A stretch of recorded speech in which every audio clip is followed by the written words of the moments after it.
সংশোধনী বিল 2024 নিয়ে রীতিমতো প্রতিক্রিয়া আসতে শুরু করেছে। ওয়াকফ বা মুসলমানদের 14 পুরুষের সম্পত্তি, সেই সম্পত্তির ওপর নাকি কেন্দ্রীয় সরকার হস্তক্ষেপ করতে চলেছে, এমনই অভিযোগ ফুরফুরা শরীফের পীরজাদা আব্বাস সিদ্দিকীর। তিনি বলেন, কেন্দ্রের শাসক দল, কেন্দ্রের সরকার ওয়াকফ সংশোধনী বিল 2024 সংসদে পাশ করানোর চেষ্টা চালাচ্ছে। যদিও এই বিল পাশ করানোর আগেই অনেক আপত্তি ওঠায় তৈরি হয়েছে যৌথ সংসদীয় কমিটি। সেই কমিটির কাছে নিজস্ব মতামত পাঠাবার জন্য শুক্রবারই ছিল শেষ দিন। শুধু তাই নয়, এই মতামত জানানোর জন্য কিউআর কোড চালু করা হয়েছে। তিনি বলেন, কেন্দ্রীয় সরকার এই বিল পাশ করাতে চাইছেন, এতে করে মুসলমানদের স্বার্থ বিঘ্নিত হবে। তাই নানান আপত্তি শর্তে তৈরি হয় যৌথ সংসদীয় কমিটি। ফুরফুরা শরীফের পীরজাদা আব্বাস সিদ্দিকী ইতিমধ্যে যৌথ সংসদীয় কমিটির চেয়ারম্যানকে চিঠি দিয়েছেন এই বিলের বিরোধিতা করে, এবং আয়োজন করা হয় ক্যাম্পের। প্রচুর মানুষ এই বিলের বিরোধিতা করে তাদের দাবি জানাতে পারেন। ইতিমধ্যেই দেশের বিভিন্ন প্রান্তে অসংখ্য মুসলিম মানুষেরা এই বিল বাতিল করার জন্য আবেদন জানিয়ে মেইল করেছে বলেও জানা গিয়েছে। এই প্রসঙ্গে আব্বাস আরো বলেন, ভারতের ধর্মনিরপেক্ষতা রক্ষা করতে এই বিল বাতিল এবং কোনোভাবে পাশ না হওয়া উচিত। তিনি এরপরই কিছুটা হুঁশিয়ারি দিয়েছেন কেন্দ্রীয় শাসক দলের উদ্দেশ্যে। কি ছিল তার সেই বার্তা, চলুন তা দেখে নেওয়া যাক। Bureau report, target Bangla news. কারো বাবা খালি সম্পত্তি নয়, অকাপ অকাপ মানুষ দান করেছে আল্লাহর নামে। অতএব এটা আমার ইসলাম ধর্মের ম্যাটার।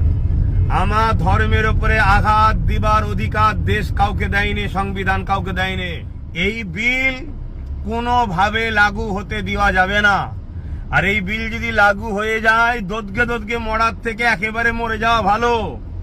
তাই সময় আছে, চলুন। আমি ফার্স্টে আছি, আসুন না দেখি। বড় দুঃখ তো এটাই, যখন তাপ লাগে তখন তো লড়ে বসতে মন যায়। আপনার তো কিছু হয়নি। অনেক গাল দিয়েছেন দাদা হুজুরের আওলাদ নবীর খানদানকে, অনেক গাল দিয়েছেন। সে দুঃখগুলো ভুলে যায়নি, কথাগুলো ভুলে যায়নি। সেকুলারের নামে যেসব রাজনীতির দলকে ভোট দিয়ে ক্ষমতায় এনেছি, তাদেরকে একটু বলুন না লড়ে চড়ে বসতে। আজকে পুরো দেশ জুড়ে ওয়াকফ সম্পদের যে বিল যদি পাশ করে ফেলে,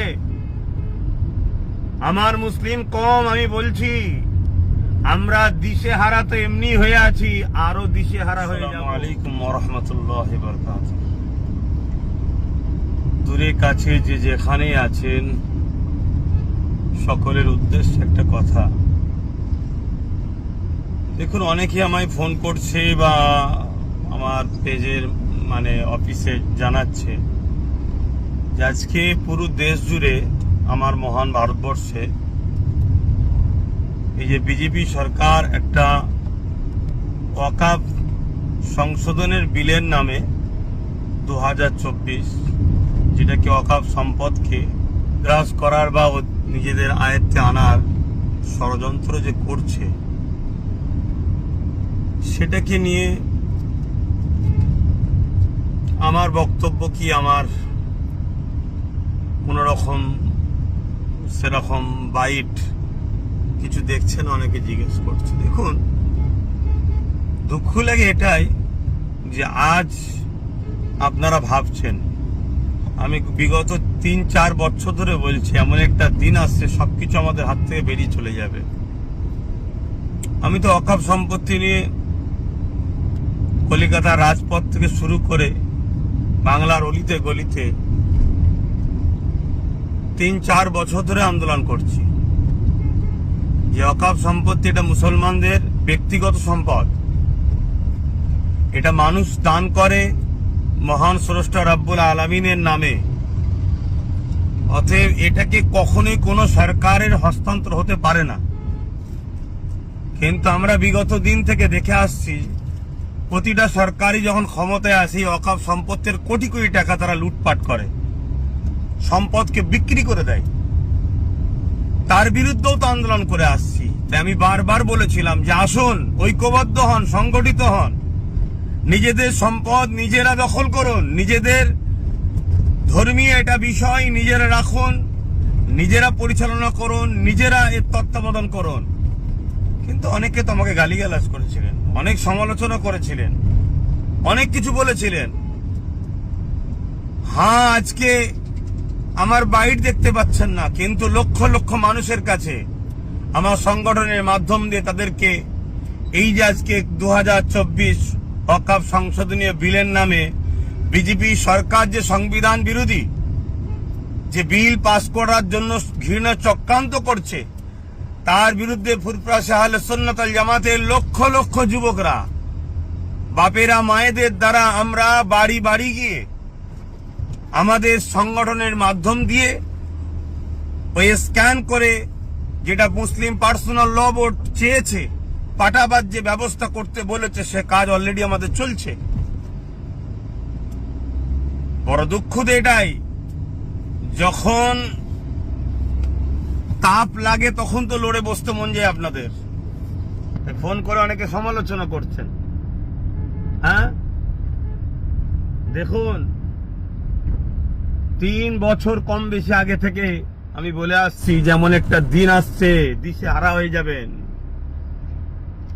চোখের পানি নয় খুন বেরোবে। এখনো তো কিছু হয়নি। অনেক গাল দিয়েছেন দাদা হুজুরের আওলাদ নবীর খানদানকে, অনেক গাল দিয়েছেন। সেই দুঃখগুলো ভুলে যায়নি, কথাগুলো ভুলে যায়নি। তথাপিও বলবো, আসুন, যা প্রতিটা মাযহাব, দল, মত সবকিছু ভুলে গিয়ে পকেটে পয়সা নেই, ফোন কিনবেন ভাবছেন, চিন্তার কোনো কারণ নেই। 0% ইন্টারেস্টে ফোন কেনার সুবর্ণ সুযোগ। কোথায়? কামারপুকুরের বুকে একমাত্র বিশ্বস্ত নির্ভরযোগ্য মোবাইলের দোকান অহনা মোবাইল। হ্যাঁ, অহনা মোবাইল। সব থেকে কম দামে 5G স্মার্টফোন পাবেন আমাদের শোরুমে। ফ্লিপকার্ট, অ্যামাজনের থেকে সেরা ডিসকাউন্টে মোবাইল মানেই অহনা মোবাইল। আমাদের এখানে পাবেন Redmi, Realme, Oppo, Vivo, Samsung, OnePlus, Infinix সহ বিভিন্ন ধরনের হ্যান্ডসেটের বিপুল সম্ভার। এছাড়া সব থেকে বেশি দামে এক্সচেঞ্জ অফার, পুরনো মোবাইলের পরিবর্তে নতুন মোবাইল কেনার সুযোগ। বাজাজ, এইচডিবি, টিভিএসে 0% ইন্টারেস্টে ফোন কেনার সুবর্ণ সুযোগ। আমাদের ঠিকানাটি হলো কামারপুকুর চটি, ঘাটাল রোড, হুগলি। আমাদের ফোন নম্বরটি হলো 8972805205 অথবা 8145922324। প্রোপ্রাইটার রাজেশ দা। কতুলপুরে সর্বপ্রথম এমআরআই পরিষেবা যুক্ত 110 বেডের মাল্টি স্পেশালিটি হসপিটাল হলো মেডিকেয়ার জেনারেল হসপিটাল।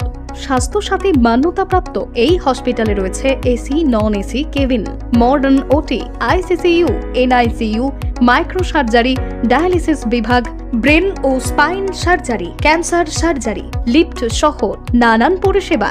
এছাড়াও রয়েছে সিটি স্ক্যান পরিষেবা যুক্ত নিজস্ব ডায়াগনস্টিক সেন্টার, ডক্টর চেম্বার্স, ওষুধের দোকান সহ 24 ঘন্টা অ্যাম্বুলেন্স পরিষেবা।